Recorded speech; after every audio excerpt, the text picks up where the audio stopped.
Sí, mejor si me habla, es que no estoy viendo cómo se llama la pantalla, entonces me avisa cuando ya Ya por está grabando, Buenos ingeniero. días. perfecto. Sí, ya se está grabando. Bueno, teorías de señales. Vamos a ver algunas representaciones de señales. Primero vamos a comenzar definiendo qué es una señal. Una señal se define como una función de una o más variables que representan una cantidad física.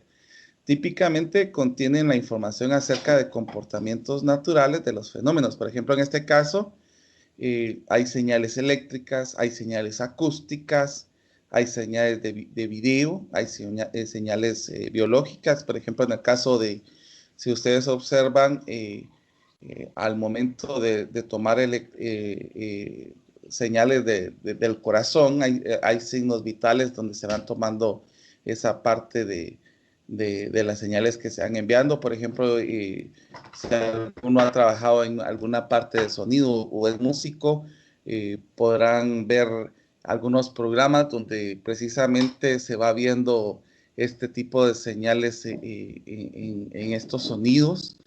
Y obviamente, pues en la parte de señales eléctricas, los que son electrónicos, me imagino que en algún momento, si no han trabajado en ello, pues en algún momento van a poder tener acceso a trabajar en osciloscopios, donde van a poder ver las diferentes señales que se tienen.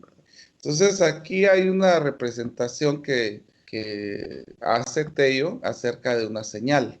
Acerca de esto, pues señala en el eje X el tiempo y en el eje vertical se mira la función de X en el tiempo. Y pues como habíamos hablado, o sea, hay diferentes tipos de señales. Entonces vamos a hablar acerca de este tipo de señales. Se puede diferenciar por diferentes parámetros. En el caso del primero, la primera clasificación son las señales aleatorias. Aquí es donde existe algún tipo de incertidumbre de los valores en los instantes del tiempo. Únicamente pueden ser caracterizados por estadística. Todas las señales por naturaleza de carácter aleatorio. Sin embargo, existen algunas que por regularidad se pueden tratar como determinísticas, teniendo en cuenta ciertas restricciones y aproximaciones.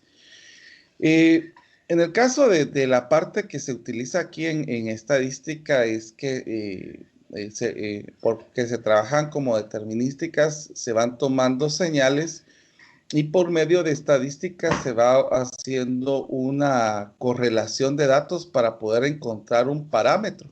Y ese parámetro ya vuelve la señal como determinística. Entonces, por eso es de que aquí es donde se utiliza la parte eh, de estadística, donde se empieza a ver este tipo de correlación de datos y empezar a encontrar un parámetro que pueda distribuir este tiempo.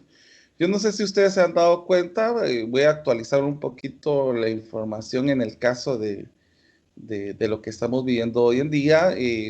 Pues ustedes se darán cuenta que en todo este tipo de curvatura, en este tipo de señales que se están dando hoy en día acerca de lo que estamos viviendo en la pandemia, pues se utilizan las ecuaciones diferenciales para poder hacer diferentes modelos matemáticos. Entonces, hay algunos modelos que son determinísticos, como está el modelo SIR.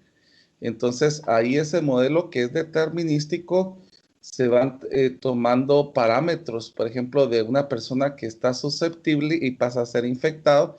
Entonces, se toman los datos que se van tomando acerca de las fuentes diarias y así es como se saca un parámetro del crecimiento de susceptibles a infectados y obviamente pues hay un parámetro para infectados y recuperación, donde también se toman esos datos de recuperación y se hace una correlación para poder determinar este tipo de parámetros. Pues lo mismo se va haciendo en este tipo de señales aleatorias.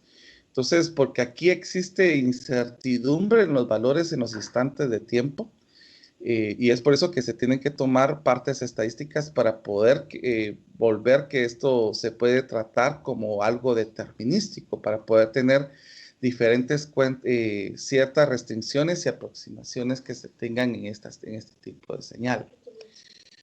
Ahora, entre las señales determinísticas, son aquellos cuyos valores están completamente especificados para cualquier instante de tiempo y pueden representarse mediante una fórmula cerrada en un conjunto de valores o fórmula recursiva. Entonces, si ustedes se dan cuenta en este tipo de gráfico, ya se tiene específico el tiempo y el ¿cómo se llama? Y el dato que va relacionado con ello. Entonces, aquí esto ya nos puede encontrar una forma para poder encontrar una expresión recursiva y poder explicar por medio de un modelo o por medio de una ecuación el tipo de gráfica que nosotros tenemos. Entonces, quiero que se den cuenta que tenemos el tiempo y tenemos ¿cómo se llama su función? Que es el sonido con relación al tiempo. Van a haber algunas señales que son reales y complejas. Entonces, en el caso de la señal real, se representan por los valores que son reales y obviamente los complejos es donde ya utilizamos la parte imaginaria. Entonces, una señal. Aquí nuevamente se me olvidó colocar la fuente. La fuente de esto es de Tello. Como se representa nuevamente las expresiones reales y complejas. Entonces, ustedes podrán observar que en esta función tenemos un R que es de la función x de t y tenemos la parte imaginaria. Entonces, esta es la parte real y esta es la parte imaginaria. Entonces, quiero que observen en el caso que nosotros tenemos acá, aquí tenemos un exponencial donde tenemos la parte real y la parte imaginaria. Entonces, aquí se puede ver el comportamiento de la parte real y aquí en la gráfica verde se puede ver el comportamiento de la parte imaginaria. Aquí es donde quiero que presten bastante atención porque aquí es donde nosotros vamos a empezar a tomar dependiendo de los valores que tenemos. Entonces, la primera parte que vamos a tomar es de que vamos a tomar una señal que es continua o analógica y lo vamos a volver una señal discreta. Entonces, la continua o analógica son aquellas que están definidas en todos los valores del continuo tiempo, aunque su dependencia se pueda soportar en discontinuidades de primer grado. O sea que en este caso, si nosotros tenemos una función ustedes recordarán esta parte del cálculo, qué significa este t inicial menos y el t inicial más, que en este caso lo que estamos hablando son de las partes que están a la izquierda y las que están a la derecha. Entonces, lo que está señalando acá en este tipo de discontinuidades es que esta expresión no va a ser igual a esta expresión que nosotros tenemos, como se muestra en este tipo de ejemplo que tenemos aquí. Entonces, si ustedes observan el tipo de gráfica que se está dando, es un intervalo de tiempo, que aquí ya se está tomando un proceso de discretización. Entonces, se están tomando puntos arbitrarios y en ese punto arbitrario hay un delta tiempo que se está tomando en cuenta. Entonces, con este tipo de punteo que se está tomando acá, entonces se empezaron a hacer la unificación de puntos quedando este tipo de señal.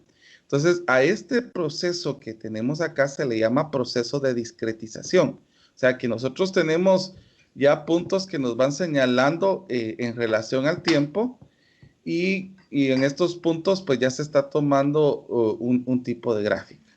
Entonces el valor muestrado es ya que nosotros tenemos el tiempo, entonces ya empezamos a categorizar el tiempo que tenemos en esta señal y pues solamente vamos colocando, si ustedes observan de esta gráfica que tenemos acá, se van tomando puntos donde se van observando bien el tiempo y se va solamente señalando un crecimiento que se vaya teniendo en este tiempo. Entonces, esta gráfica que estoy en el inciso B, ya con el valor muestrado solamente se va tomando un punto con una recta vertical hacia ese punto. O sea, de la gráfica que estamos tomando, solamente vamos tomando los puntos que fuimos marcando en ella y pues con relación al tiempo, pues vamos señalando solamente este tipo de crecimiento. Ustedes podrán darse cuenta de este tipo de gráfica que tengo acá. El punto que está acá, pues solamente se hace verticalmente hacia acá. Y es así como se va tomando este tipo de muestreo. Solamente se va tomando el crecimiento que se va a tener por acá. Quiero que se den cuenta de otra cosa más.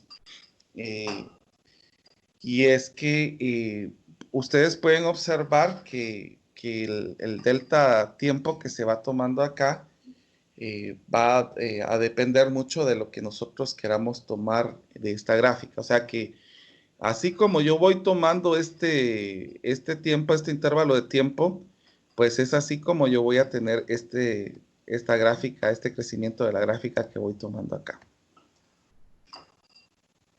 Ahora quiero que noten algo más acá, porque en este tipo de valor muestreo que tenemos acá, ustedes pueden observar que las gráficas que tenemos en el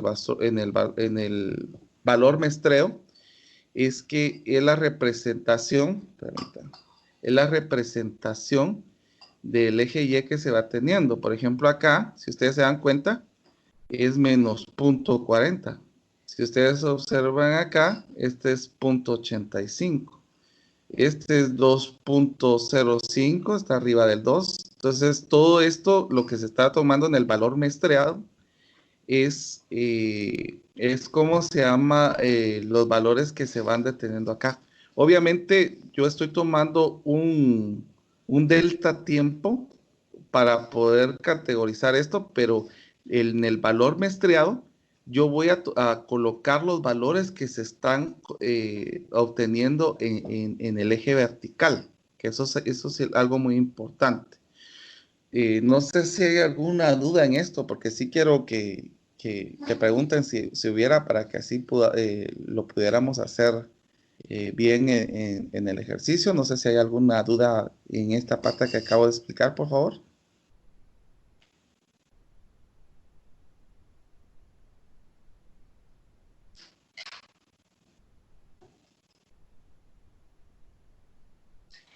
Ingeniero, delta tiempo determinaría entonces lo que estamos analizando, en resumen.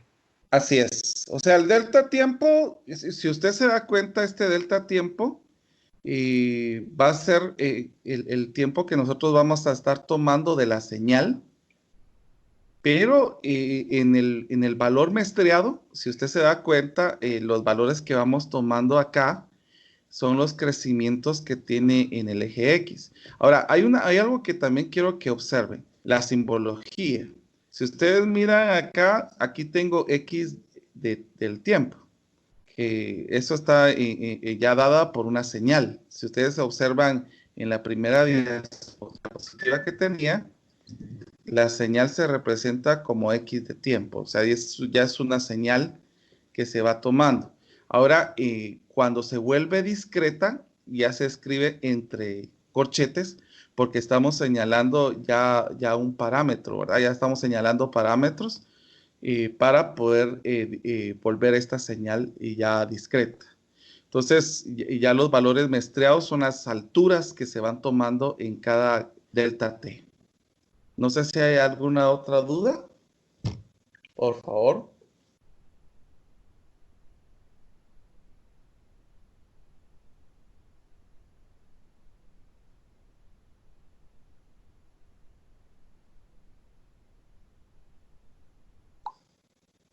¿no? Bueno, entonces, si no hay duda, vamos a continuar.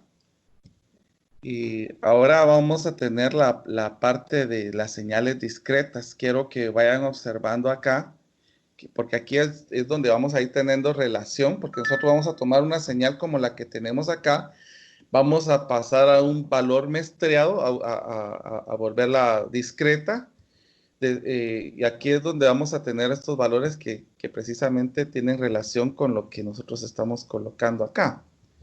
Entonces, las señales discretas están definidos.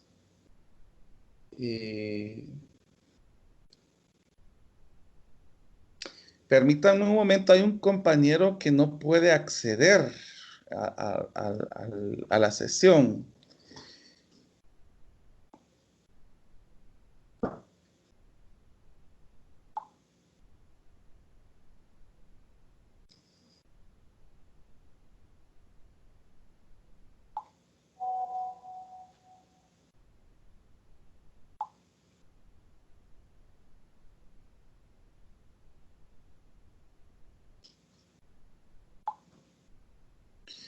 Bueno,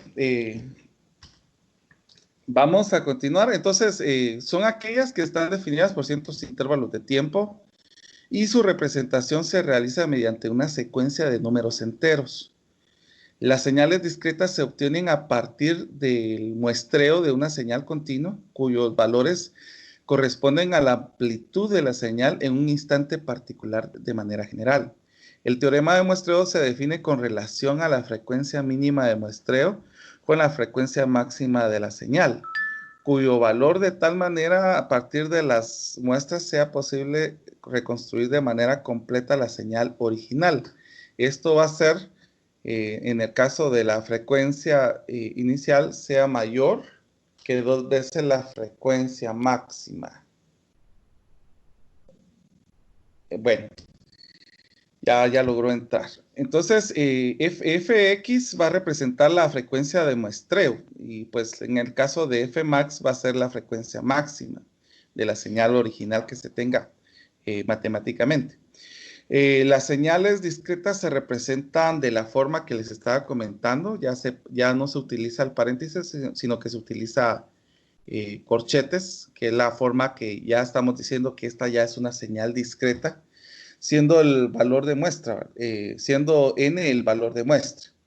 Aquí ya no estamos hablando, aquí este n ya no se representaría como un valor, sino que se llamaría parámetro. Entonces aquí ya es importante que nosotros aprendamos la terminología de esto. Entonces, si ustedes se dan cuenta, pues aquí tomé los valores que teníamos en la gráfica anterior. Estos son los valores de muestreo, en la parte del valor muestreado, perdón. Entonces, aquí es donde se va viendo las alturas de esa señal.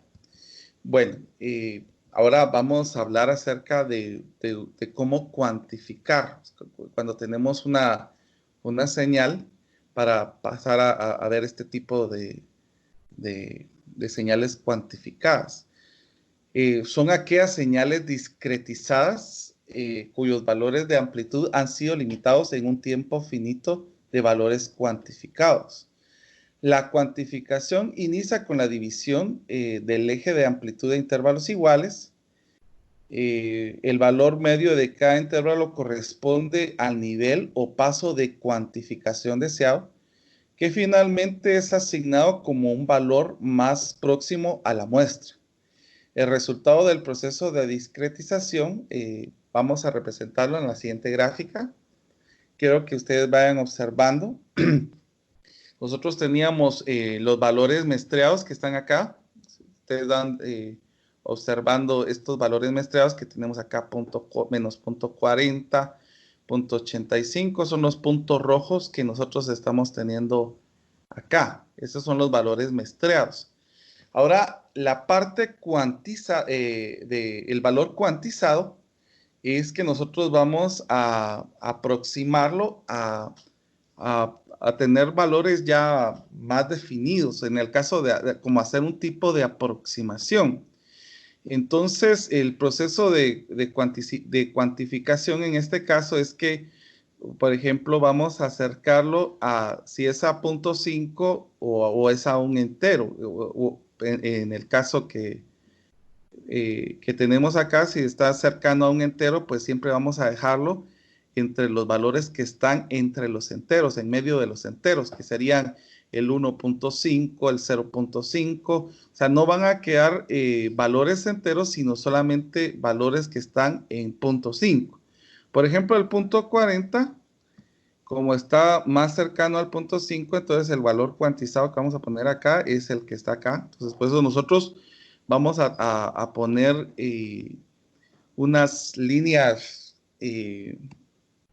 acá discontinuas, unas líneas discontinuas acá, para poder señalar en qué punto va a estar la cuantificación. Entonces, si ustedes observan, el punto 40 está muy cercano al punto 5, entonces mejor lo dejamos ahí.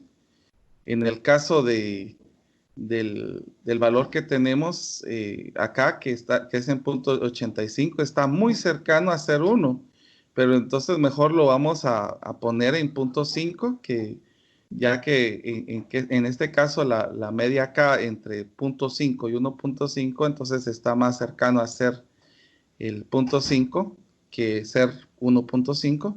Entonces mejor lo vamos a acercar a este punto. Entonces nosotros vamos teniendo, por ejemplo, en el 2.05, si ustedes se dan cuenta, está más cercano, está más arriba de la media, y es por eso que lo colocamos en 2.5. Entonces esos son los valores cuantizados que se van tomando de la señal. A partir de estos valores, nosotros vamos solamente señalándolos en los puntos 5 que vamos viendo acá. Ahora, esto es en el proceso de cuantificación. Ahora miremos en el caso de acá. Ya obteniendo los puntos negros que estamos señalando en la gráfica, permítanme que alguien está escribiendo.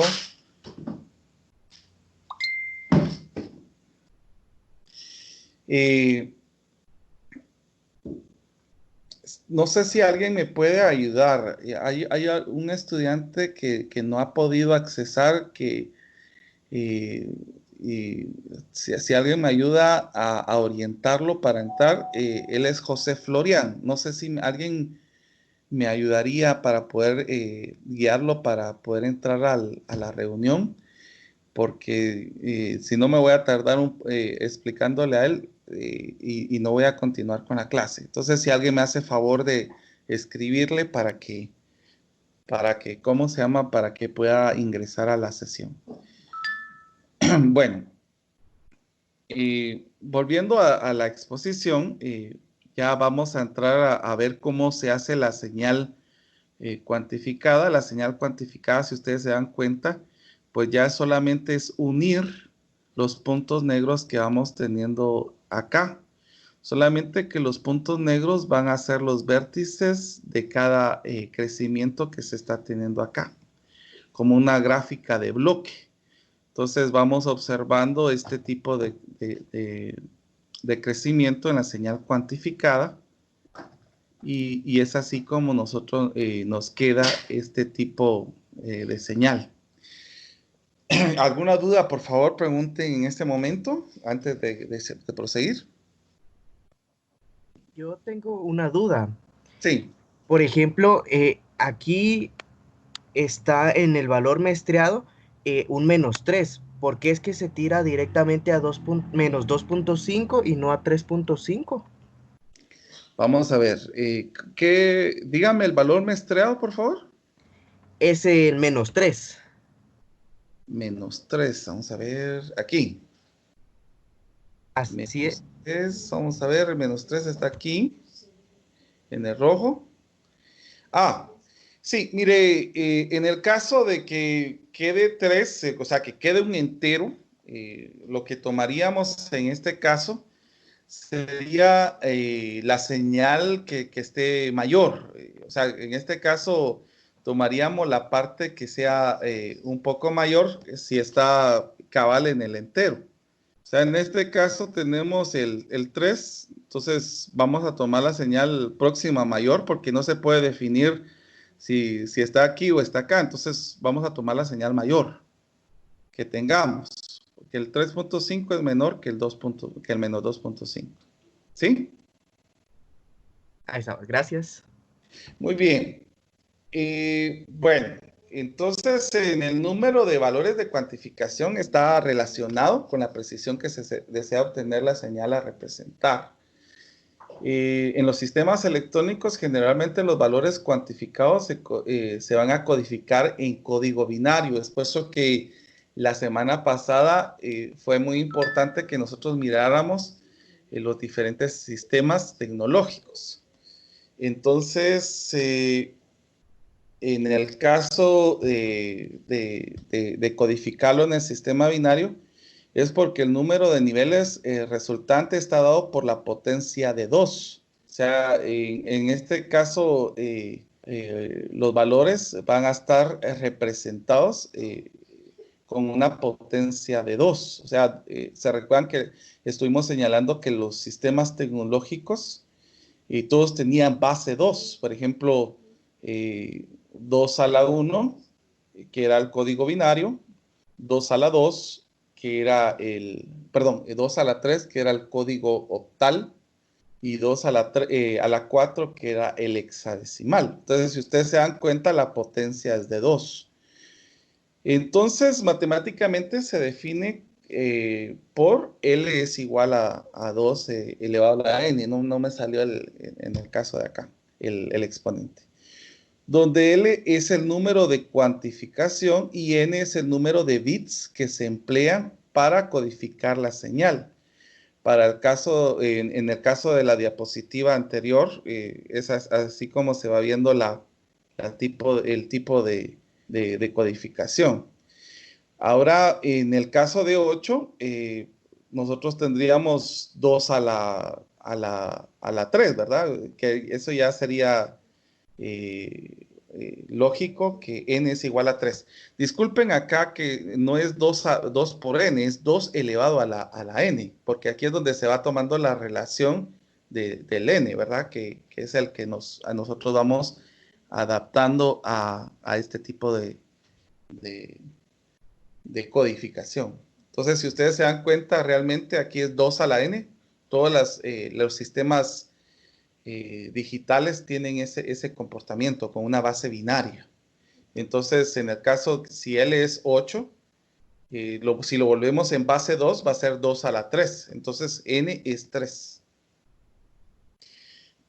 Bueno, entonces, ya que estamos hablando de esta parte, ahora vamos a digitalizar o ver las señales digitales.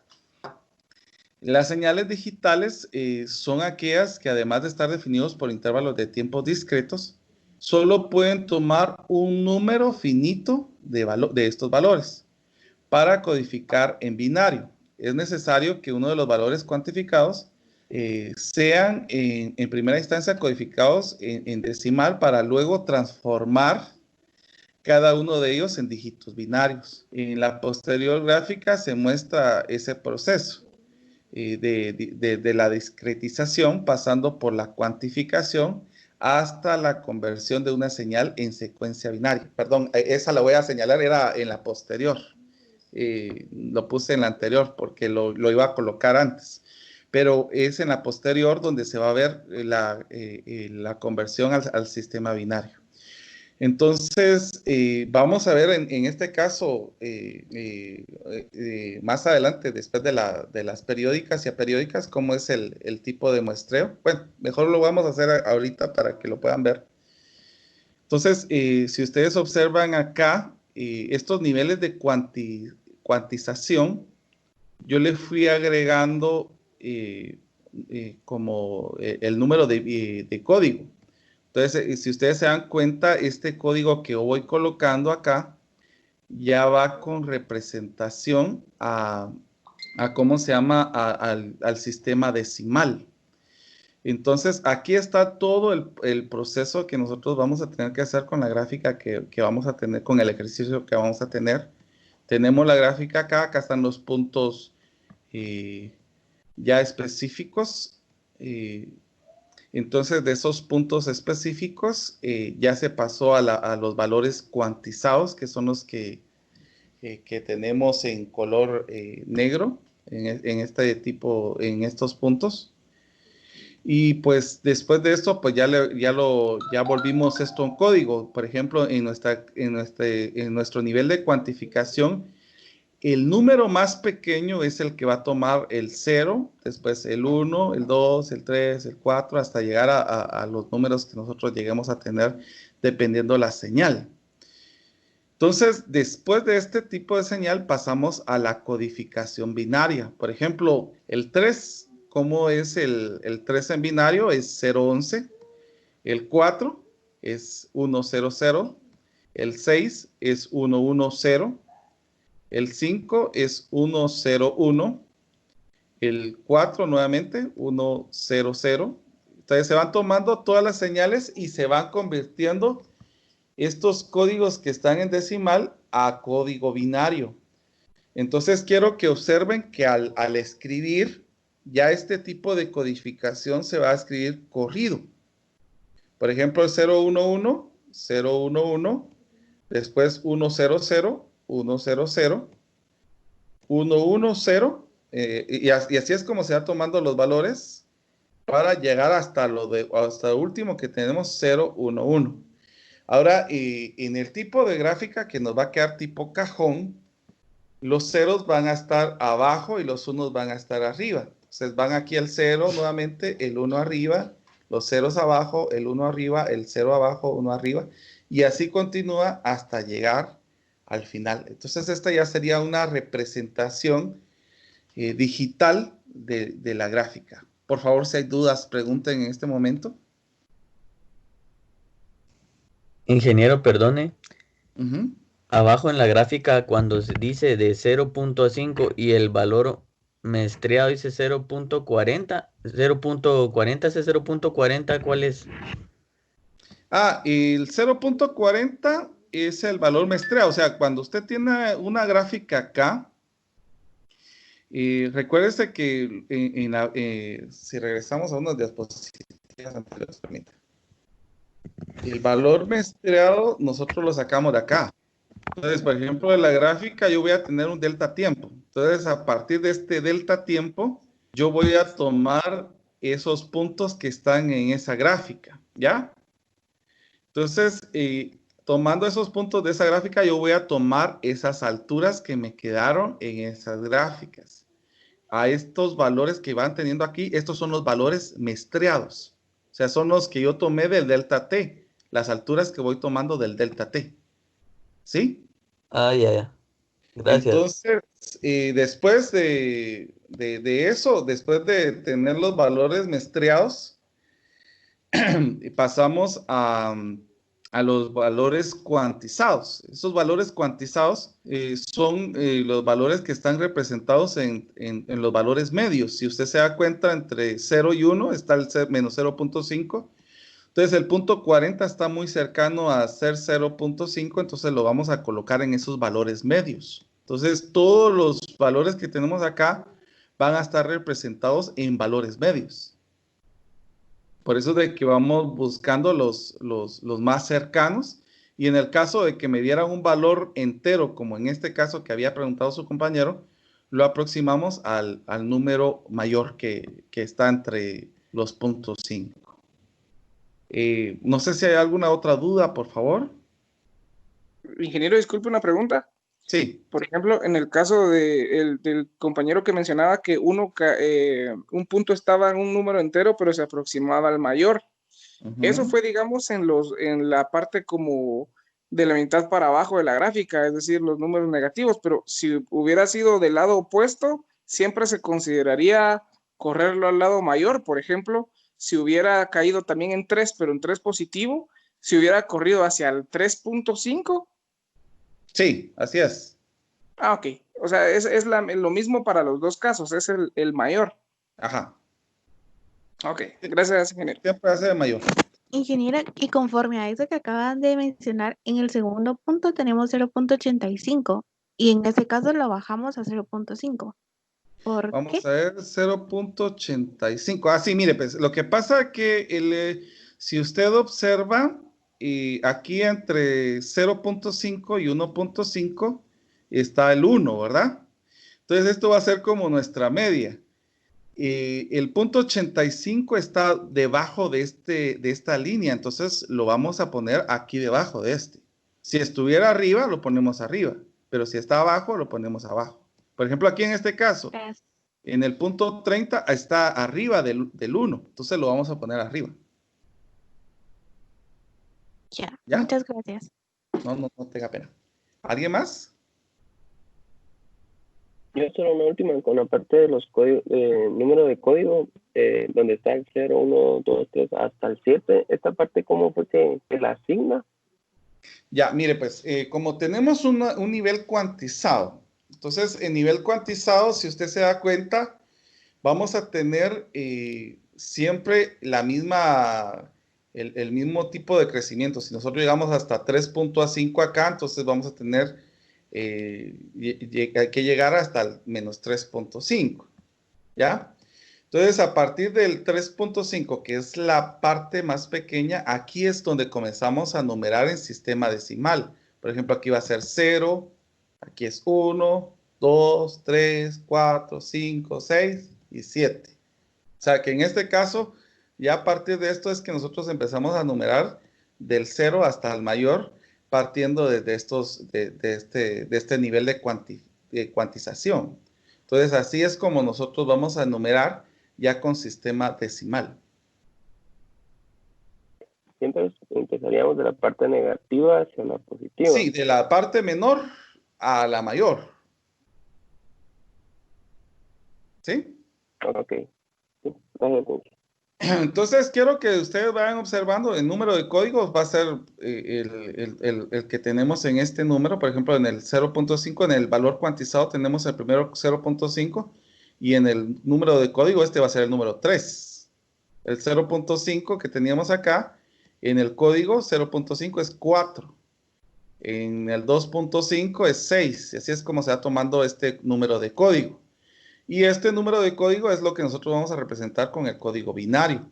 Entonces, quiero que observen acá este tipo de situación, porque si ustedes observan acá, si nosotros tenemos este tipo de señal, yo les preguntaría a ustedes qué tipo de señal tendríamos si habláramos en un sistema numérico tecnológico.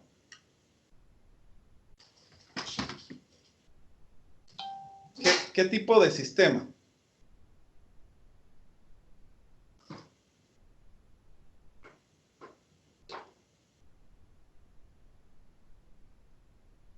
Ahí sería octal. Exactamente. ¿Por qué es octal? Porque en este caso, o sea, estamos tomando en agrupaciones de 3. Entonces, este tipo de agrupaciones de 3 es lo que ya nos hace pensar en un sistema octal. Por ejemplo, si las agrupaciones, si tuviéramos unas agrupaciones, y esto lo miraríamos, solo permítanme que voy a poner a cargar la computadora.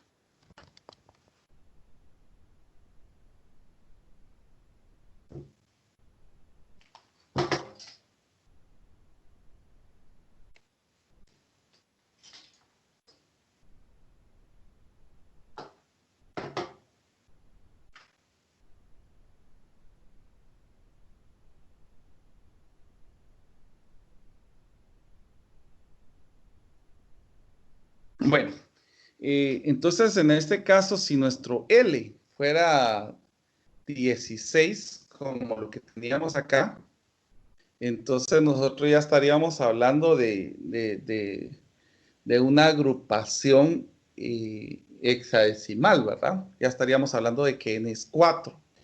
Entonces ya las agrupaciones acá serían mayores, pero si ustedes observan acá, la representación digital siempre va a estar relacionado con la parte binaria, aunque el tipo de agrupación sea octal, ¿ya? Entonces, siempre vamos, por eso les insistía la semana pasada que nosotros nos íbamos a enfocar en este sistema binario porque es la base de todos los sistemas tecnológicos. de cajón que nosotros tenemos acá. ¿Ya? Bueno, no sé si hay alguna otra duda.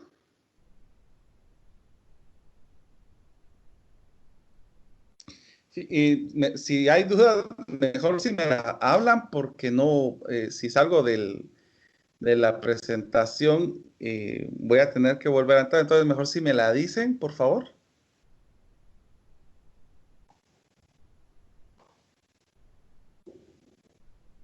Yo escuché que alguien como que escribió, ¿no? ¿Están por ahí? Yo no los escucho. Una notificación del video que se está grabando, ingeniero. No fue pregunta. Ah, se cortó la grabación. No. Pues aún aparece en pantalla que está grabando, pero no sé. No, lo que sucede es que cambiaron la persona que lo estaba grabando. Ahora está grabando Minor. Ah, ya. Es que Sofía como que se le desconectó un ratito su internet, entonces de una vez comencé a grabar para que no se perdiera mucho. Ah, perfecto. Pero sí se perdió una parte, ¿no? Pero fue no más de un minuto, o sea, fue un momento. Ujú. Muy bien. Bueno, como les estaba comentando, pues, ¿cómo se llama? Es así como nosotros vamos a llevar el sistema de discretización. Ahora también hay señales que son periódicas y aperiódicas. En el caso de una señal continua que es x de t, es periódica si hay un número positivo t, tal que cumpla la siguiente igualdad. O sea que si yo tengo x de t, este sea igual a x de t más ese número positivo que se esté señalando. Entonces, el número positivo pequeño t se va a denominar como periodo, mientras que su recíproco es llamado frecuencia fundamental, que se representa, y esto ya lo recordarán ustedes en física, que es F es igual a 1 partido t. La frecuencia es 1 partido del periodo. En forma general se puede escribir que x de t es igual a x de t n por t. Recuérdense quién es n. Eso es muy importante porque n es el valor que nosotros estuvimos hablando en esta parte que tenemos acá. Siendo n un número entero que indica la repetición periódica de la señal x de t. Si la igualdad no se cumple, se dice que la señal no es periódica. Muy bien, entonces vamos a pasar ahora en este momento a la parte, esto lo vamos a hablar despacito. Entonces vamos a pasar en este momento a la parte de ejercitación. Entonces, ahora sí voy a detener. Estamos trabajando. Aquí es donde comienzan las señales periódicas y las señales aperiódicas. En el caso de las sumas de señales periódicas, vamos a tener dos señales que se van a estar representando como xt1 y xt2 con el periodo t1 y t2 respectivamente. Es decir, en el caso de el x1, t va a ser x1 t más el periodo 1. Y esto va a ser igual a x1t m por t1, que recuérdense que m va a ser el valor que habíamos hablado en esta parte. O sea, m en este caso va a ser el valor que se va a estar multiplicando acá, el número entero que va a indicar la repetición periódica. Solamente que acá se coloca un m y un n para señalar que son dos números distintos para que no se confunda esa situación. Ahora, en el caso de x2 de t es igual a x2t más el segundo periodo. Prácticamente esto tendría que ser igual a x2t n por t2. Entonces, recuérdense que nosotros hablamos de que si estas son iguales, estamos señalando que o sea, que hay una igualdad que se cumple en esta parte Entonces aquí estaríamos hablando nosotros acerca de una señal periódica. Entonces, ahora dice si el periodo 1 y el periodo 2 son tal MT1 y es igual a NT2, y esto es igual al periodo, entonces la señal es periódica. En el caso que nosotros estemos viendo estas dos, si estos dos son iguales, entonces la señal llegaría a ser periódica. Entonces, llegaríamos a ver si la señal es periódica. Entonces, esto que tenemos acá, que como el M y el T1 y NT2 van a ser iguales, entonces vamos a poder separar esta parte de XT1 y XT2, porque estamos hablando de que estos tres son iguales, ¿verdad? De aquí va la condición para determinar la periodicidad de la señal que está dada por la relación de T1 partido T2. Ahora, si la relación T1 partido T2 es un número racional, la señal X de T es periódica y el periodo T será un mínimo con un múltiplo entre los periodos T1 y T2. En caso de una relación que sea irracional, la señal es cuasi periódica. Yo quisiera que recordáramos en este momento cómo poder determinar si esto es, cuándo es un número racional y cuándo es un número irracional. Entonces, por ejemplo, quiero que alguno de ustedes señale la diferencia de esto, por favor.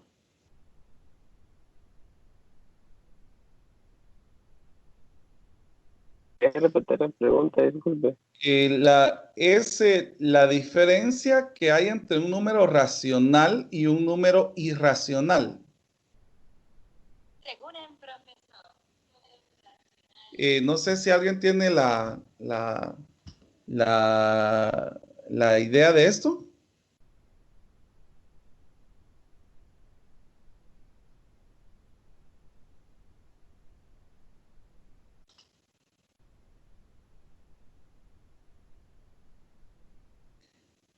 Bueno, los números racionales son los que pueden tener Uno sí puede ser expresado en fracción y el otro no. Exactamente, así es. Por ejemplo, aquí es donde nosotros vamos a poder indicar esta situación. Si esto se puede representar de forma de un número racional, en este caso va a ser una señal periódica, pero si en este caso la expresión que tenemos es irracional, entonces la señal va a ser cuasi periódica, o sea, no va a ser más o menos periódica, pero no va a ser totalmente periódica. Entonces, en un tipo de señales continuas periódicas de la función exponencial compleja, si ustedes observan como la primera señal que puse acá en las análogas y continuas, no, es en las reales y complejas. Aquí tenemos una compleja que es imaginaria.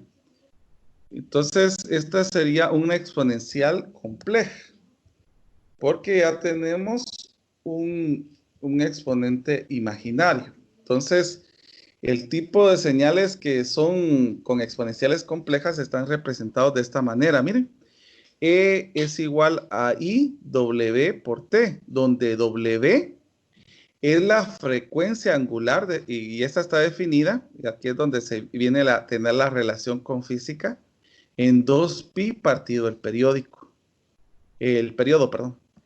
Entonces, donde T es el periodo de la señal.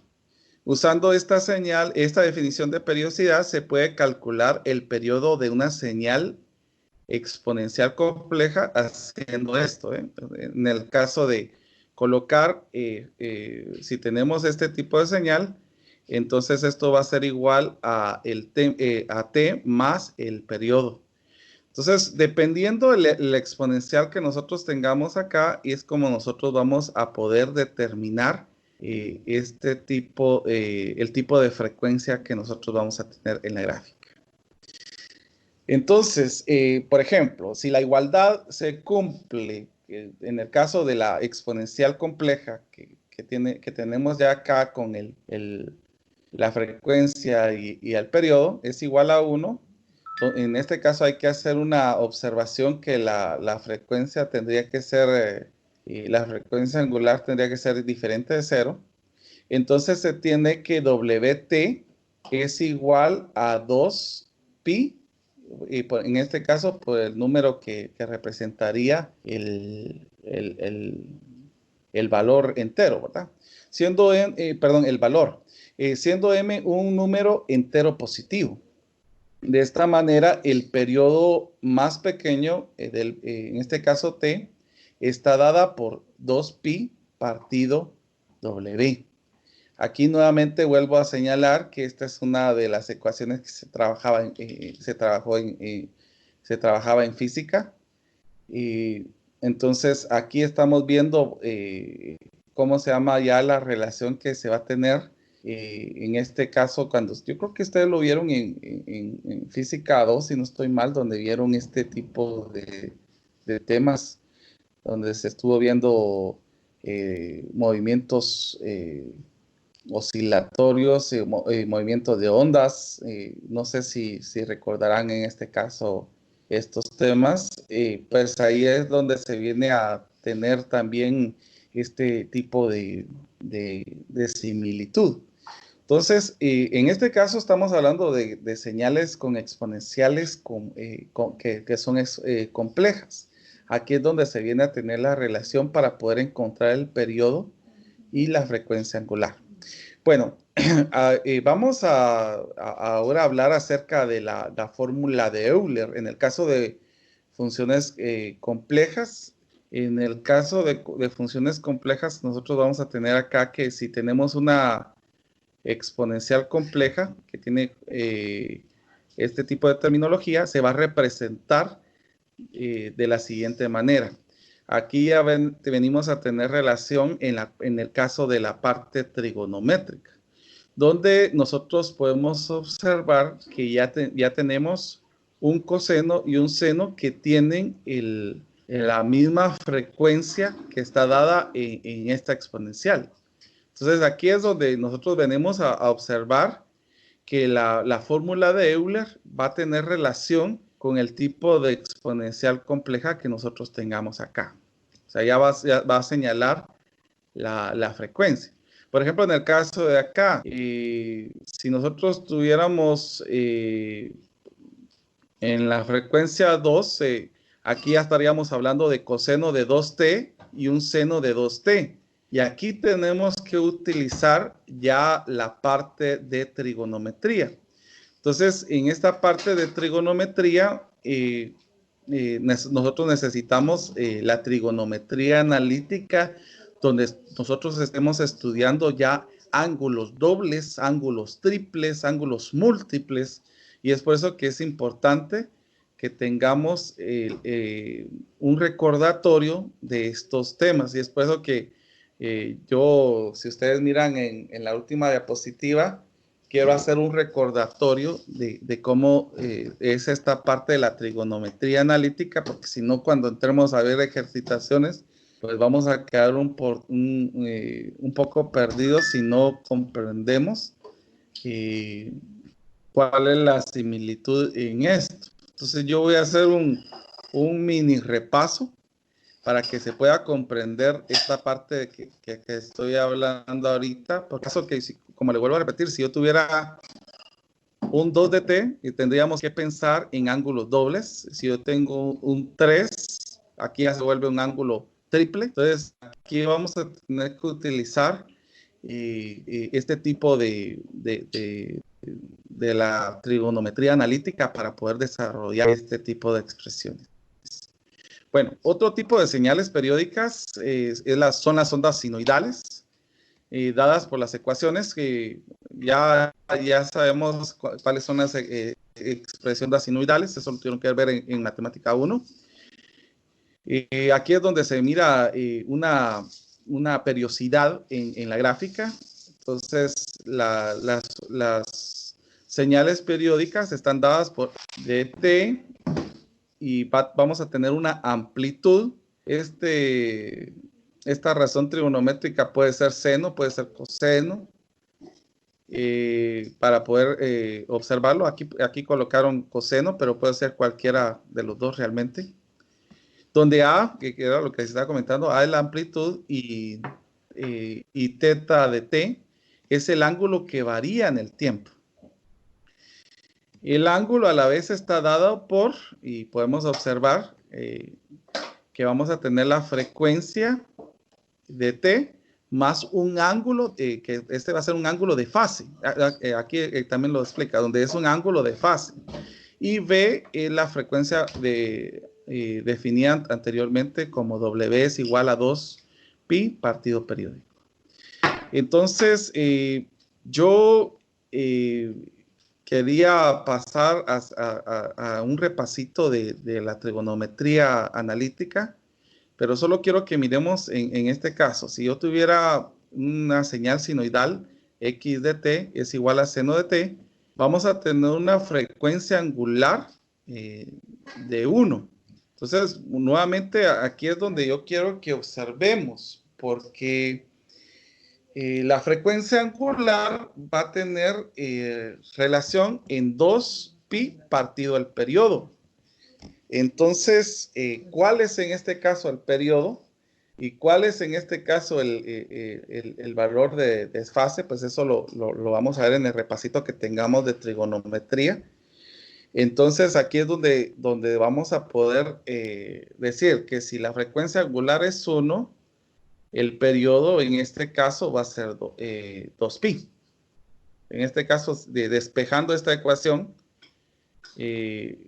sabemos si W es igual a 2pi partido periodo, entonces ¿a qué va a ser igual el periodo? Va a ser a 2pi partido la frecuencia.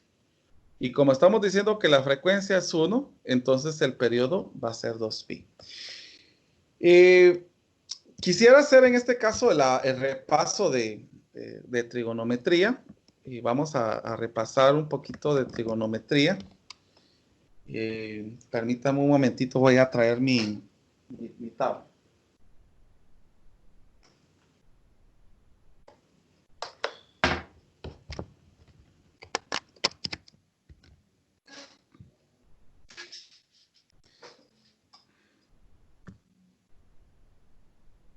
Entonces voy a ¿cómo se llama? A dejar, voy a abrir un archivo de lo que estuvimos trabajando la semana pasada y vamos a continuar desde ahí. Solo permítanme un momentito que voy a buscar el documento donde habíamos comenzado la semana pasada.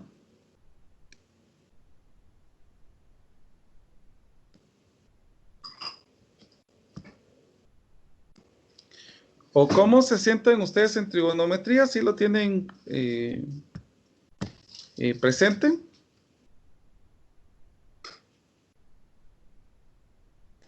¿O creen que es necesario el repaso? Pues yo diría que tal vez sí, ingeniero, disculpe. No tenga pena. La idea es que ustedes vayan comprendiendo. Que si no, nos vamos a ir perdiendo y no van a ir entendiendo con lo que voy a ir hablando más adelante. Entonces, sí, prefiero que si tenemos algunas dudas, pues las vayamos viendo ahorita. Permítame un momentito que voy a compartir pantalla nuevamente.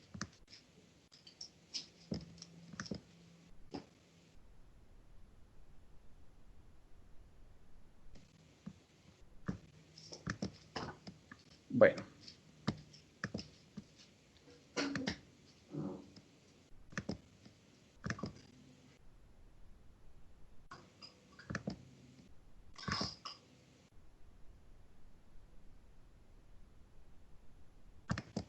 Por favor, me indican si ya observan pantalla.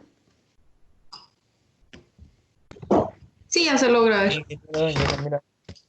Bueno, y vamos a hacer un repaso, no nos vamos a atrasar mucho porque sí tenemos bastante contenido que ver, pero sí es importante un repasito para que podamos tener presente estos temas. Entonces, primero pues me gustaría que recordáramos por lo menos las ecuaciones que son de trigonometría. Entonces, por ejemplo, vamos a comenzar recordando cuáles son las identidades fundamentales. Identidades fundamentales. Entonces, vamos a recordar porque estos temas pues ya lo vieron, pero es importante que lo tengamos presente. Por ejemplo, en el caso de cosecante de t, si ustedes recuerdan, en la parte recíproca es 1 partido seno de t. Aquí estamos viendo las identidades recíprocas. En el caso de secante de t, ¿a qué sería igual? Si se recuerdan. Es igual a 1 partido coseno de t. Coseno. Y en el caso de cotangente, recuérdense que estamos viendo recíprocas, es 1 partido tangente. Bueno, y esto va a ser a su vez inverso, ¿verdad? Si yo dijera seno de t, esto va a ser 1 partido cosecante de t. Si yo dijera coseno de t, pues esto va a ser 1 partido secante de t. Y si yo dijera tangente de t, esto va a ser 1 partido cotangente de t. Bueno, estas son las identidades recíprocas. También tenemos las identidades de tangente y cotangente. Por ejemplo, tangente de t, recuérdense a qué es igual. Bueno, entre las identidades de tangente y cotangente, tangente de t es igual a seno de t partido coseno de t. Voy a agrandar un poquito más esto. Ahí está. Ahora, en el caso de cotangente, si tangente es seno de t partido coseno de t, ¿a qué es igual a cotangente de t? Coseno partido seno. Así es, coseno de t partido seno de t. Bueno, estas son las identidades recíprocas, identidades de seno y de tangente y cotangente. Ahora vendrían las identidades pitagóricas. Por ejemplo, en el caso de seno al cuadrado de t más coseno al cuadrado de t. ¿A qué es igual esto? A 1. Esta sería la primer identidad pitagórica. Yo tengo unos videos donde voy explicando esta parte de la trigonometría. Si ustedes necesitan repasar un poquito, pueden ver en el canal, ahí tengo videos acerca de trigonometría analítica donde voy explicando bastantes ejemplos y la deducción de cómo salieron estos. Pueden repasar a través de ello. Por ejemplo, ¿qué pasaría si yo divido todo dentro de seno al cuadrado de t? Seno al cuadrado de t dividido entre seno al cuadrado de t es 1. Coseno al cuadrado de t dividido seno al cuadrado de t. Miren, tenemos relación con esto. Va a ser cotangente al cuadrado de t.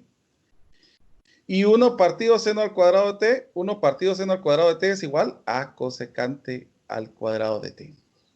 Entonces aquí es donde ya tenemos la otra identidad pitagórica. La tercera identidad pitagórica sale dividiendo todo esto dentro de coseno. Seno al cuadrado de t dividido coseno al cuadrado de t es igual a tangente al cuadrado de t. Coseno al cuadrado de t dividido entre coseno al cuadrado de t, esto es igual a 1. Y 1 dividido dentro de coseno al cuadrado de t, miremos, es igual a secante al cuadrado de t. Así es, estas son las identidades fundamentales de la trigonometría analítica. Bueno, vamos a continuar porque en trigonometría analítica tenemos bastantes fórmulas e identidades. Por ejemplo, vamos a ver las fórmulas para negativos. Por ejemplo, seno de menos t va a ser igual a menos seno de t. O sea que en este caso, si yo tengo un número negativo, va a ser igual a que yo saque ese signo y me quede la expresión anterior. En el caso de si yo tuviera coseno de menos t, aquí esto sí va a ser igual al coseno de t, o sea que no me va a afectar este signo a esta expresión. El tangente de menos t, a este sí va a ser afectado el signo, o sea que este va a ser igual a menos tangente de t. Y pues en el caso de la parte de cosecante, por ejemplo, en el caso de cosecante, si seno, pues a cosecante también le va a afectar el signo. Si a coseno no le afecta el signo, entonces a secante tampoco le va a afectar. Y en el caso de cotangente, pues si a tangente le afecta, también le va a afectar a cotangente.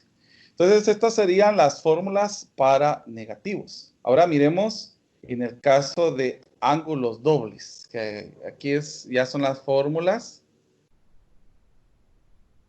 de ángulos dobles. Por favor, siempre me van controlando el tiempo porque yo sé que tengo que terminar en un tiempo específico.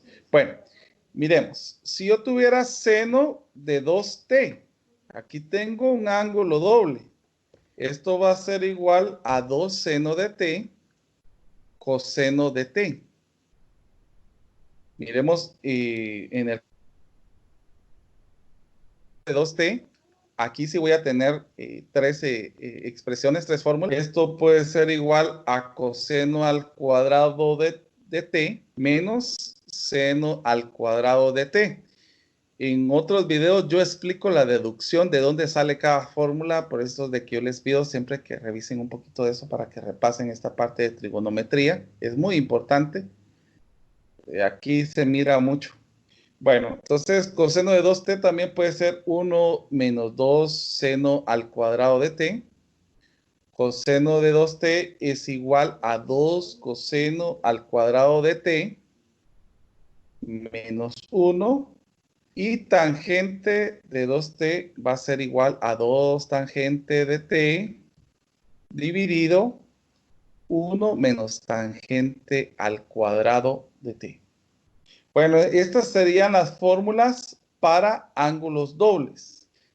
Y también vamos a tener otras fórmulas. Estas fórmulas son de confusiones.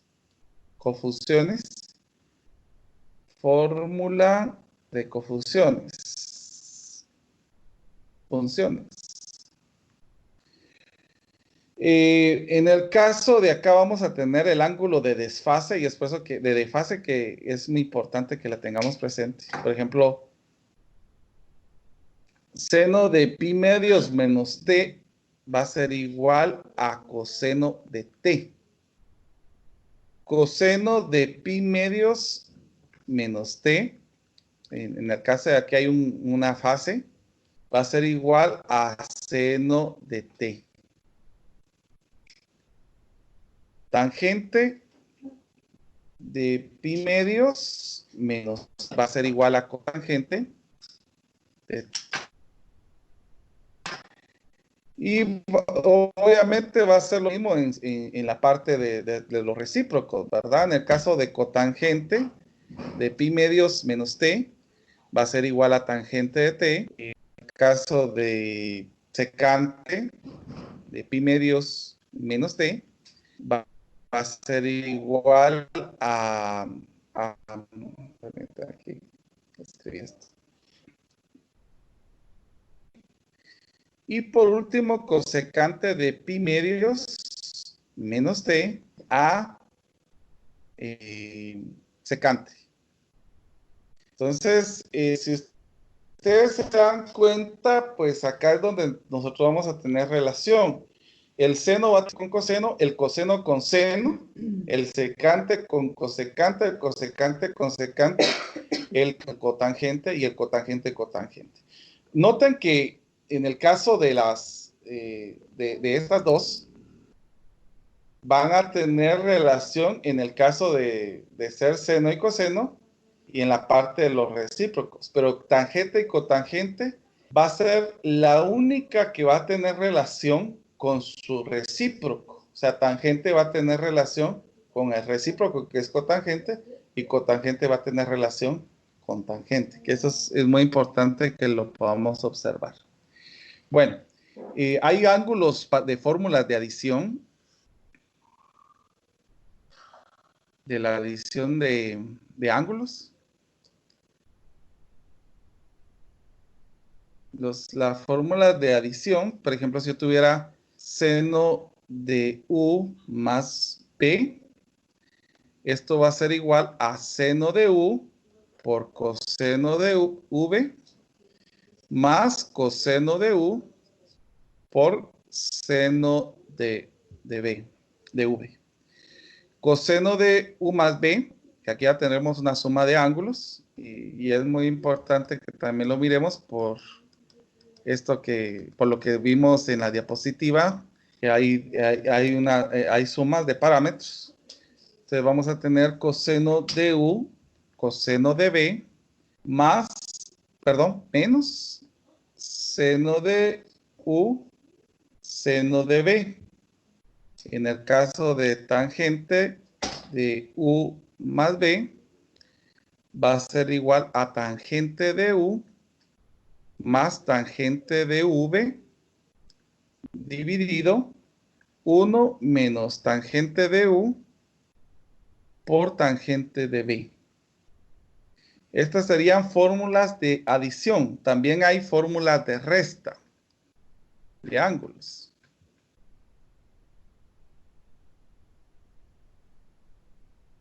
En el caso de la fórmula de resta, seno de U menos B es igual a seno de U coseno de B menos coseno de U seno de B, V. En el caso de coseno de U menos B, vamos a tener lo mismo. Lo único que va a cambiar acá es el signo. Seno de U, coseno de V más seno de U, seno de V. Y por último, tangente de U menos B. Esto va a ser igual a tangente de U menos tangente de B dividido 1 más tangente de U, tangente de B. También hay fórmulas de semiángulos, primero vamos a anotar las fórmulas de producto a suma.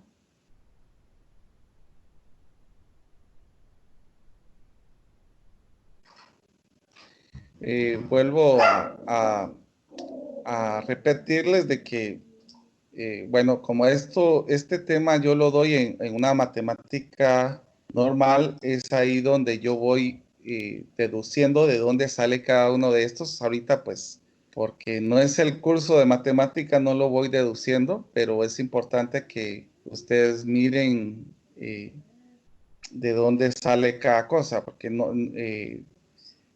lo importante es de que nosotros vayamos comprendiendo por qué es esto, no solamente que nos apunten la fórmula. Yo, porque no es el curso de matemática, no lo estoy haciendo, pero sí tengo videos de la matemática 1, donde voy explicando, donde ustedes pueden repasar. Entonces, en el caso de producto a suma, yo coloco, para volver de producto a suma, se va utilizando esta ecuación. Y también hay de suma producto, que lo vamos a apuntar dentro de un momentito, que es coseno de U, coseno de V. Es igual a 1/2 de coseno de U más B más coseno de U menos B y seno de U, seno de B, 1/2 de coseno de U menos B menos coseno de U más B. Bueno, esto, como vuelvo a repetir, son las fórmulas de producto a suma. También hay fórmulas de suma a producto.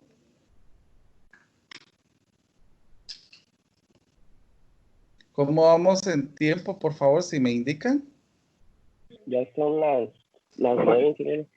Ya son las 9. Bueno. Vamos a continuar en la siguiente clase y vamos a hacer, porque vamos a trabajar ya con una señal utilizando este tipo de identidades y fórmulas. Yo voy a terminar de apuntar estas fórmulas para que ustedes las tengan en ¿cómo se llama? En PDF y se los voy a enviar al grupo. Voy a enviar la presentación al grupo también y siempre las explicaciones que dimos acá. Les pido entonces que tengan un feliz día y nos miramos la próxima semana. Feliz día, ingeniero, gracias. Gracias, ingeniero. Gracias, ingeniero. Feliz tarde. Nos vemos, feliz día, Inge. Feliz día.